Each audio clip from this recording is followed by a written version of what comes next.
Chapter 8. Well do I remember that first winter after I left home. I have long dreams of sitting shivering in the cold. Lop Ear and I sit close together, with our arms and legs about each other, blue-faced and with chattering teeth. It got particularly crisp along toward morning. In those chill early hours we slept little, huddling together in numb misery and waiting for the sunrise in order to get warm. When we went outside, there was a crackle of frost underfoot. One morning we discovered ice on the surface of the quiet water in the eddy where was the drinking place, and there was a great how do you do about it. Old Marrowbone was the oldest member of the horde, and he had never seen anything like it before. I remember the worried, plaintive look that came into his eyes as he examined the ice.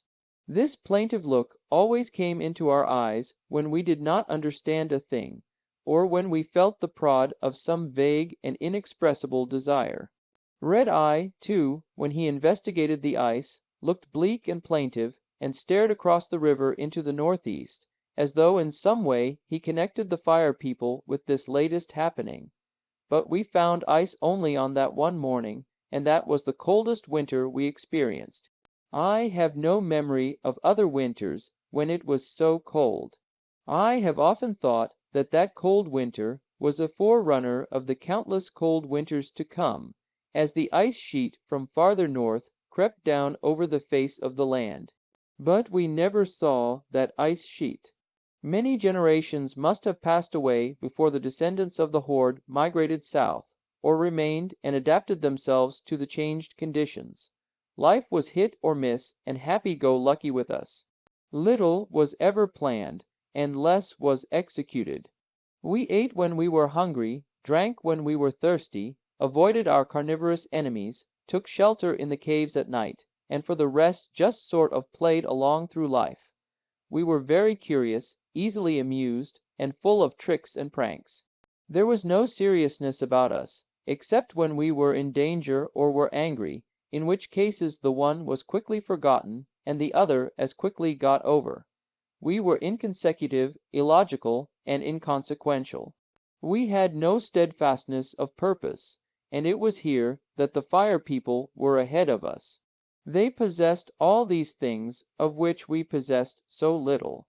Occasionally, however, especially in the realm of the emotions, we were capable of long-cherished purpose. The faithfulness of the monogamic couples I have referred to may be explained as a matter of habit, but my long desire for the swift one cannot be so explained, any more than can be explained the undying enmity between me and Red Eye. But it was our inconsequentiality and stupidity that especially distresses me when I look back upon that life in the long ago. Once I found a broken gourd which happened to lie right side up, and which had been filled with the rain. The water was sweet, and I drank it. I even took the gourd down to the stream and filled it with more water, some of which I drank, and some of which I poured over Lop Ear. And then I threw the gourd away. It never entered my head to fill the gourd with water and carry it into my cave. Yet often I was thirsty at night, especially after eating wild onions and watercress, and no one ever dared leave the caves at night for a drink. Another time I found a dry gourd, inside of which the seeds rattled. I had fun with it for a while, but it was a plaything, nothing more. And yet it was not long after this that the using of gourds for storing water became the general practice of the horde. But I was not the inventor. The honor was due to old Marrowbone, and it is fair to assume that it was the necessity of his great age that brought about the innovation. At any rate, the first member of the horde to use gourds was Marrowbone. He kept a supply of drinking water in his cave, which cave belonged to his son, the Hairless One, who permitted him to occupy a corner of it. We used to see Marrowbone filling his gourd at the drinking place, and carrying it carefully up to his cave. Imitation was strong in the folk, and first one, and then another and another, procured a gourd and used it in similar fashion, until it was a general practice with all of us so to store water. Sometimes old Marrowbone had sick spells and was unable to leave the cave. Then it was that the Hairless One filled the gourd for him. A little later, the Hairless One deputed the task to Long Lip, his son, and after that, even when Marrowbone was well again, Long Lip continued carrying water for him. By and by, except on unusual occasions, the men never carried any water at all, leaving the task to the women and larger children. Lop Ear and I were independent. We carried water only for ourselves, and we often mocked the young water carriers when they were called away from play to fill the gourds. Progress was slow with us. We played through life, even the adults, much in the same way that children play, and we played as none of the other animals played. What little we learned was usually in the course of play, and was due to our curiosity and keenness of appreciation. For that matter, the one big invention of the horde, during the time I lived with it, was the use of gourds. At first we stored only water in the gourds in imitation of old Marrowbone. But one day some one of the women, I do not know which one, filled a gourd with blackberries and carried it to her cave. In no time all the women were carrying berries and nuts and roots in the gourds. The idea, once started, had to go on.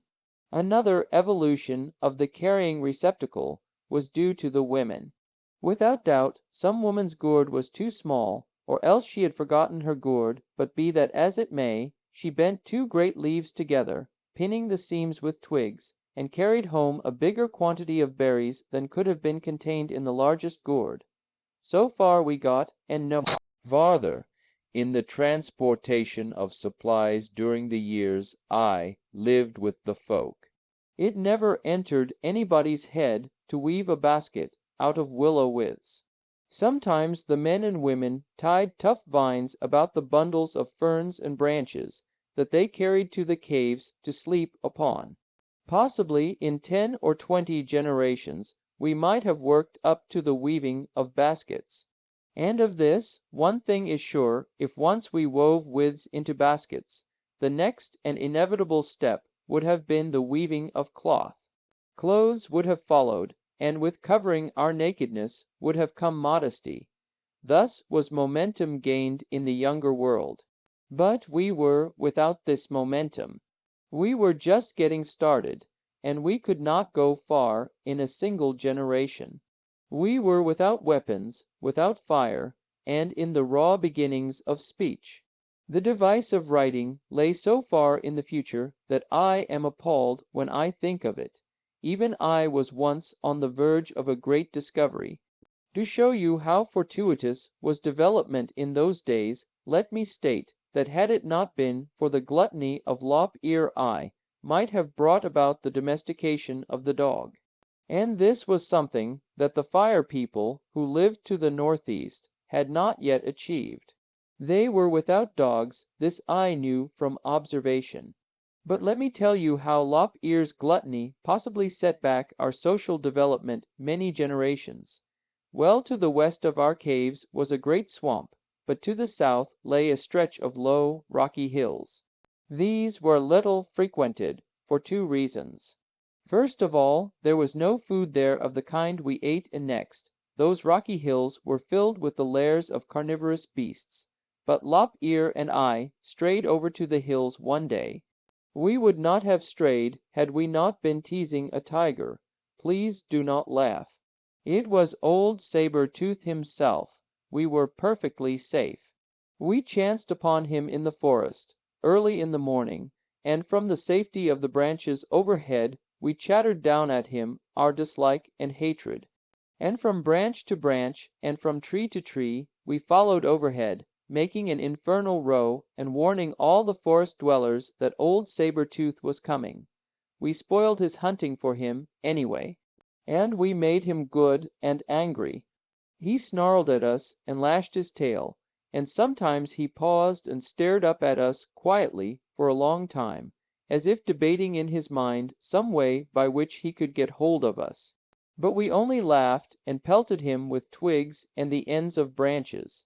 This tiger baiting was common sport among the folk. Sometimes half the horde would follow from overhead a tiger or lion that had ventured out in the daytime. It was our revenge for more than one member of the horde, caught unexpectedly, had gone the way of the tiger's belly or the lion's. Also, by such ordeals of helplessness and shame, we taught the hunting animals to some extent to keep out of our territory. And then it was funny. It was a great game, and so Lop Ear and I had chased Saber-Tooth across 3 miles of forest. Toward the last he put his tail between his legs and fled from our jibing like a beaten cur. We did our best to keep up with him, but when we reached the edge of the forest he was no more than a streak in the distance. I do not know what prompted us, unless it was curiosity, but after playing around a while, Lop Ear and I ventured across the open ground to the edge of the rocky hills. We did not go far. Possibly at no time were we more than 100 yards from the trees. Coming around a sharp corner of rock, we went very carefully, because we did not know what we might encounter. We came upon 3 puppies playing in the sun. They did not see us, and we watched them for some time. They were wild dogs. In the rock wall was a horizontal fissure, evidently the lair where their mother had left them, and where they should have remained had they been obedient. But the growing life that in Lop Ear and me had impelled us to venture away from the forest, had driven the puppies out of the cave to frolic. I know how their mother would have punished them had she caught them, but it was Lop Ear and I who caught them. He looked at me, and then we made a dash for it. The puppies knew no place to run except into the lair, and we headed them off. One rushed between my legs. I squatted and grabbed him. He sank his sharp little teeth into my arm, and I dropped him in the suddenness of the hurt and surprise. The next moment he had scurried inside. Lop Ear, struggling with the second puppy, scowled at me and intimated by a variety of sounds the different kinds of a fool and a bungler that I was. This made me ashamed and spurred me to valor. I grabbed the remaining puppy by the tail. He got his teeth into me once, and then I got him by the nape of the neck. Lop Ear and I sat down and held the puppies up and looked at them and laughed. They were snarling and yelping and crying. Lop Ear started suddenly. He thought he had heard something. We looked at each other in fear, realizing the danger of our position. The one thing that made animals raging demons was tampering with their young, and these puppies that made such a racket belonged to the wild dogs. Well we knew them, running in packs, the terror of the grass-eating animals. We had watched them following the herds of cattle and bison, and dragging down the calves, the aged, and the sick. We had been chased by them ourselves, more than once. I had seen one of the folk, a woman, run down by them and caught just as she reached the shelter of the woods. Had she not been tired out by the run, she might have made it into a tree. She tried, and slipped, and fell back. They made short work of her. We did not stare at each other longer than a moment. Keeping tight hold of our prizes, we ran for the woods. Once in the security of a tall tree, we held up the puppies, and laughed again. You see, we had to have our laugh out, no matter what happened. And then began one of the hardest tasks I ever attempted. We started to carry the puppies to our cave. Instead of using our hands for climbing, most of the time they were occupied with holding our squirming captives. Once we tried to walk on the ground, but were treed by a miserable hyena, who followed along underneath. He was a wise hyena. Lop Ear got an idea. He remembered how we tied up bundles of leaves to carry home for beds.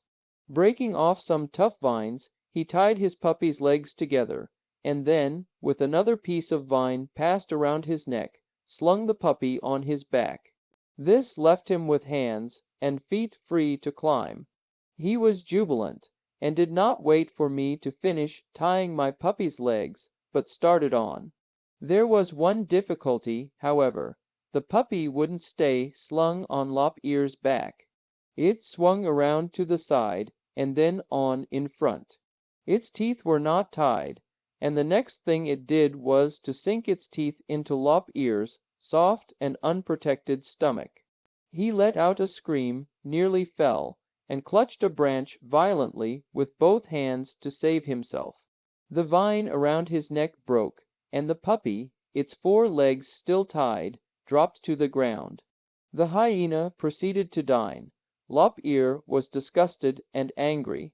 He abused the hyena, and then went off alone through the trees. I had no reason that I knew for wanting to carry the puppy to the cave, except that I wanted to, and I stayed by my task. I made the work a great deal easier by elaborating on Lop Ear's idea. Not only did I tie the puppy's legs, but I thrust a stick through his jaws and tied them together securely. At last I got the puppy home. I imagine I had more pertinacity than the average folk, or else I should not have succeeded. They laughed at me when they saw me lugging the puppy up to my high little cave, but I did not mind. Success crowned my efforts, and there was the puppy. He was a plaything such as none of the folk possessed. He learned rapidly. When I played with him and he bit me, I boxed his ears, and then he did not try again to bite for a long time. I was quite taken up with him. He was something new, and it was a characteristic of the folk to like new things. When I saw that he refused fruits and vegetables, I caught birds for him, and squirrels, and young rabbits. We folk were meat eaters, as well as vegetarians, and we were adept at catching small game. The puppy ate the meat and thrived. As well as I can estimate, I must have had him over a week. And then, coming back to the cave one day with a nestful of young hatched pheasants, I found Lop Ear had killed the puppy, and was just beginning to eat him. I sprang for Lop Ear. The cave was small, and we went at it tooth and nail. And thus, in a fight, ended one of the earliest attempts to domesticate the dog. We pulled hair out in handfuls, and scratched and bit and gouged. Then we sulked and made up. After that we ate the puppy, raw. Yes, we had not yet discovered fire. Our evolution into cooking animals lay in the tight, rolled scroll of the future.